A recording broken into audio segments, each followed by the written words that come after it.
दोस्तों Elon Musk नहीं है, वो एक चलती फिरती किसी कंट्री की इकोनॉमी है। एलोन मस्क ने इतना पैसा कमाया है, इतनी सारी कंपनियां एस्टेब्लिश की हैं कि किसी देश को चलाने के लिए अकेले एलोन मस्क काफी है। आप लोगों ने बहुत बार जो है सुना होगा। लेकिन रिसेंटली एलोन मस्क ने अनाउंस किया है कि ब्राजील के जितने भी ऑपरेशंस हैं वो वहां से खत्म कर दिए जाएंगे। न्यूज़पेपर का आर्टिकल आप लोग देख सकते हैं कि एलोन मस्क की जो एक्स है, मतलब पहले हम लोग ट्विटर कहते थे, अब इसको एक्स के नाम से जाना जाता है, उन्होंने ब्राजील के अंदर अपने ऑपरेशन जो हैं वो बंद कर दिए हैं क्योंकि उनके ऊपर सेंसरशिप के ऑर्डर्स आए थे और इसके चलते उन्होंने ये कदम उठाया है। लेकिन आखिरकार हुआ क्या है, एक एक्स का मैं ट्वीट आप लोगों को दिखाता हूं।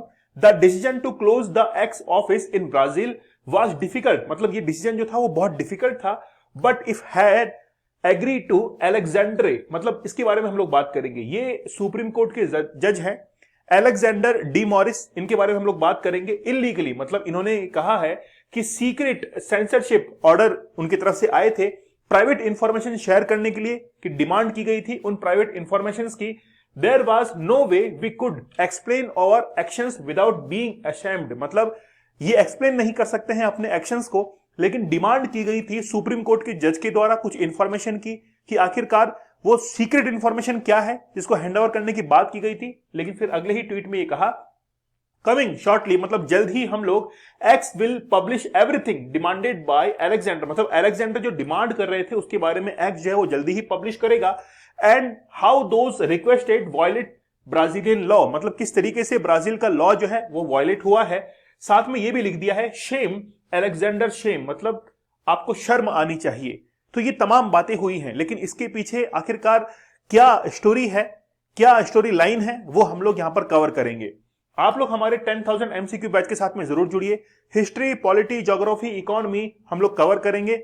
साथ ही में मैं आप लोगों के लिए क्विज कंडक्ट करवाने वाला हूं टेलीग्राम के ऊपर, तो आप लोग जरूर जुड़ जाइए। वनडे एग्जाम के लिए आपको बहुत हेल्प करने वाला है ये बैच। इसके साथ में ही 75 डेज का हार्ड चैलेंज, आज ही कम्युनिटी के ऊपर एक पोस्ट हुआ है, आप लोग जाकर देखिएगा। एक स्टूडेंट जिसने हमारे कोर्स लिया था 75 डेज का चैलेंज एक्सेप्ट किया और उसके बाद में उसने कहा कि सर अब मेरा IIT के अंदर एडमिशन होने के लिए जा रहा है, और इस कोर्स को मैं बहुत धन्यवाद देना चाहूंगा कि जिसने मेरा कंसंट्रेशन बहुत बढ़ा दिया, मेरी स्टडीज काफी अच्छी हुई, इसके कारण उस स्टूडेंट ने वो सिलेक्शन पाया। तो आप भी ऐसा कर सकते हैं इस 75 डेज के हार्ड चैलेंज को एक्सेप्ट करके, जिसमें 75 टेक्निक्स हम लोगों ने बताई हैं कि कैसे आप लोग पोर्नोग्राफी से दूर रह सकते हैं। चलिए शुरुआत करते हैं, आखिरकार हुआ क्या है। देखिए, एक्चुअली में सोशल मीडिया प्लेटफॉर्म है एक्स, जिसको हम लोग पहले ट्विटर के नाम से जानते थे। ट्विटर पर यानी कि एक्स पर ये एक इंफॉर्मेशन शेयर की गई कि हमको ब्राजील के अंदर काम करने में दिक्कत आ रही है, हमारे जितने भी ऑफिसर्स हैं, लॉ ऑफिसर्स हैं, उनको ब्राजील के अंदर धमकियां मिल रही हैं, और धमकी देने वाला जो इंसान है वो अलेक्जेंडर डी मोरे है, और ये वो व्यक्ति है जो कि सुप्रीम कोर्ट का जज है। ये एलोन मस्क के द्वारा कहा गया, लेकिन वो धमकियां मिल क्यों रही थी, चलिए हम लोग थोड़ा डेप्थ से इसको समझेंगे। ये व्यक्ति जो आप लोग यहां पर देख रहे हैं, इनका नाम है बोल्सनारो, जिन्होंने पॉलिटिशियंस हैं, बेसिकली ब्राजील के पॉलिटिशियंस हैं। 1955 के अंदर इनका जन्म हुआ था और ये ब्राजील के प्रेसिडेंट रह चुके हैं 2019 से लेकर 2023 तक। लेकिन जिस समय ये ब्राजील के राष्ट्रपति थे, इनके ऊपर यह आरोप लगता है कि इन्होंने इलेक्शन कमीशन के कुछ रूल्स जो है उनको वायलेट किए थे, और साथ ही में ये व्यक्ति जो है वो ऑलरेडी प्रेसिडेंट रह चुके हैं, लेकिन ब्राजील की जो चैम्बर ऑफ डेप्यूटीज हैं उनमें भी ये हेड के तौर पर यानी कि मेंबर के तौर पर बन चुके हैं 1991 से लेकर 2018 तक। अब इनके ऊपर क्या एलिगेशंस लगे थे? एलिगेशंस ये थे कि इनके ऊपर 8 साल का अब बैन जो है वो भी लगा दिया गया है, मतलब अगले 8 साल तक ये प्रेसिडेंट के इलेक्शन नहीं लड़ सकते हैं। रीजन क्या था? बोल्सनारो जो थे उन्होंने अनडिटरमाइन किया था, एक्यूज ऑफ अनडिटरमाइनिंग ब्राजीलियन डेमोक्रेसी, और इसके साथ में ही वहां का जो इलेक्शन कमीशन है उनके रूल्स को वायलेट किया था। जो इलेक्शंस वहां पर होते हैं बैलेट पेपर के ऊपर होते हैं, उसके ऊपर इन्होंने सवालिया निशान उठाया था कि ये हैक होता है, इसके यानी कि फ्रॉड इसके अंदर होता है। ये तमाम सवाल इनके थे और इसके चलते इनके ऊपर बैन लगा दिया गया था 8 साल के लिए। आज हमारे देश के अंदर जो इलेक्टोरल मशीन है, ईवीएम है, उसके ऊपर सवाल उठते हैं। पार्लियामेंट के अंदर कई बार जो है वो झगड़े की नौबत आ जाती है, डिस्प्यूट वहां पर होता है, लेकिन फिर भी हम लोग सुप्रीम कोर्ट के ऊपर बिलीव रखते हैं, हमारी डेमोक्रेसी के ऊपर बिलीव रखते हैं, कॉन्स्टिट्यूशन के ऊपर बिलीव रखते हैं कि जो कुछ भी हो रहा है वो बिल्कुल सही ही हो रहा है और इस पर कोई सवालिया निशान नहीं है। क्योंकि देखिए, किसी के ऊपर क्वेश्चनिंग करना बहुत आसान होता है, लेकिन उस मैटर को रिजॉल्व करना बहुत मुश्किल होता है। तो आज हम लोग ईवीएम के ऊपर कितना ही सवाल निशान क्यों न उठा लें, लेकिन फिर भी आप देखिए कि बहुत बेहतरीन तरीके से भारत के अंदर, इतनी बड़ी डेमोक्रेसी के अंदर काफी अच्छे तरीके से इलेक्शन कंडक्ट करवाए जाते हैं। लेकिन बोल्सोनारो जो थे, उन्होंने वो सवाल निशान उठाया वहां पर और कहा कि फ्रॉड है, यहां पर इलेक्शन कमीशन के द्वारा जो मशीन यूज ली जा रही है उसके अंदर कहीं ना कहीं हैकिंग होती है, और इसके बाद में इनको बैन कर दिया गया। ये बैन 2 अक्टूबर 2022 को लगाया गया और 8 साल के लिए बैन था, मतलब 2030 तक इनके ऊपर बैन लगा दिया गया। ये 2023 तक तो वहां पर प्रेसिडेंट थे, ठीक है, और उसके बाद में 2026 का जो इलेक्शंस वहां पर आ रहे हैं उसके अंदर भी ये पार्टिसिपेट नहीं कर पाएंगे, मतलब इलेक्शंस की दौड़ से बाहर हो गए हैं। लेकिन इस सब के पीछे कहानी क्या है, मैं आप लोगों को ये बता क्यों रहा हूं, सुनिए इस व्यक्ति के बारे में।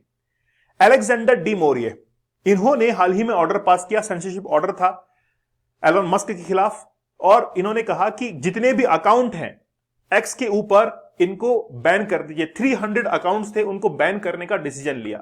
वो डिसीजन इसलिए लिया, सेंसरशिप ऑर्डर इसलिए पास किया क्योंकि जो प्रेसिडेंट थे बोल्सोनारो, इनके समर्थक थे बहुत सारे लोग, और उनके जो समर्थक थे, जो साथ देने वाले लोग थे, उनके अकाउंट्स को बैन करने का ऑर्डर जो है वो पास किया था आज से 2 साल पहले।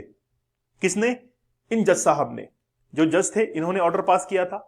उसके बाद में हाल ही ने एक्स प्लेटफॉर्म ने क्या किया, उन अकाउंट्स को वापस से रीएक्टिवेट कर दिया।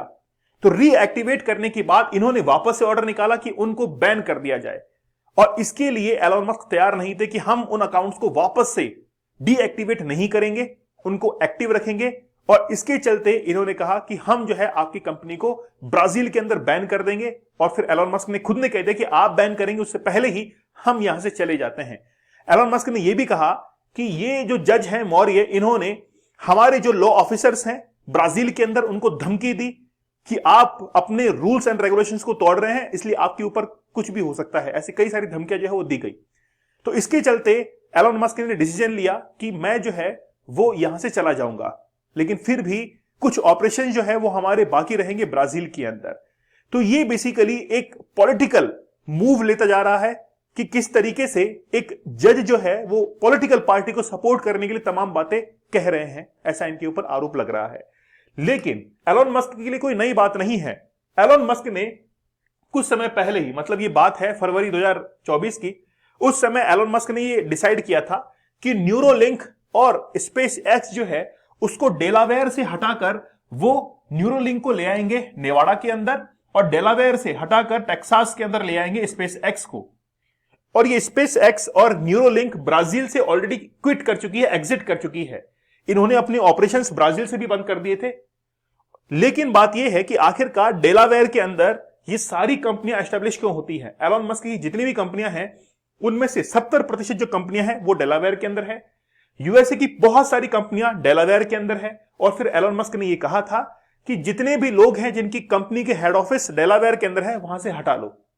रीजन इसके पीछे यह था, एलोन मस्क ये कहते थे कि डेलावेयर एक बहुत अच्छी सिटी है, वहां पर कोई भी अगर सुनवाई होती है, जज अगर सुनवाई करते हैं तो बहुत रैपिड एक्शन होता है, बहुत जल्दी कार्रवाई होती है।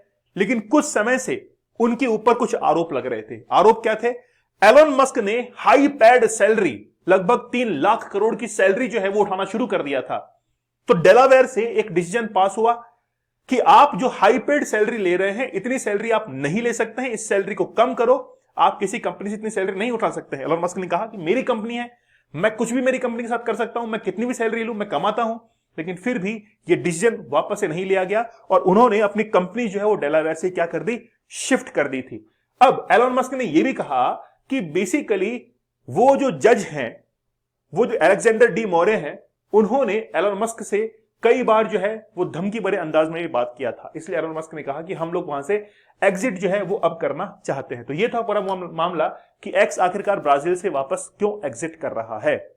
ठीक है, आप लोग हमारे 10,000 बैच के साथ में जरूर जुड़िएगा। वनडे एग्जाम्स के लिए बहुत रामबाण है, बहुत मेहनत इसके अंदर हो रही है और क्विज भी इसके लिए डेली कंडक्ट करवाए जाते हैं। तो आप लोग बिलीव कीजिएगा इस बैच के ऊपर, एक बार जीके जीएस आप लोग पढ़ के देखिएगा, आप लोगों को बहुत जो है मजा आने वाला है। आप लोग जो भी एग्जाम्स है उसको क्रैक कर पाएंगे। इसके साथ में ही 75 डेज का हार्ड चैलेंज आप लोग एक्सेप्ट कीजिए। अगर आप में हिम्मत है 75 डेज तक बिना पोर्नोग्राफी देखें, बिना कुछ किए, तो आप जो है इस चैलेंज को जरूर एक्सेप्ट कीजिए। अगर आप में कंट्रोलिंग पावर है, आप अपने स्टडीज के अंदर बिजनेस में अच्छा करना चाहते हैं, तो जरूर इसको एक बार एक्सेप्ट कीजिएगा। तो मिलते हैं आप लोगों से अगले सेशन में, तब तक के लिए धन्यवाद। Thank you. जय हिंद।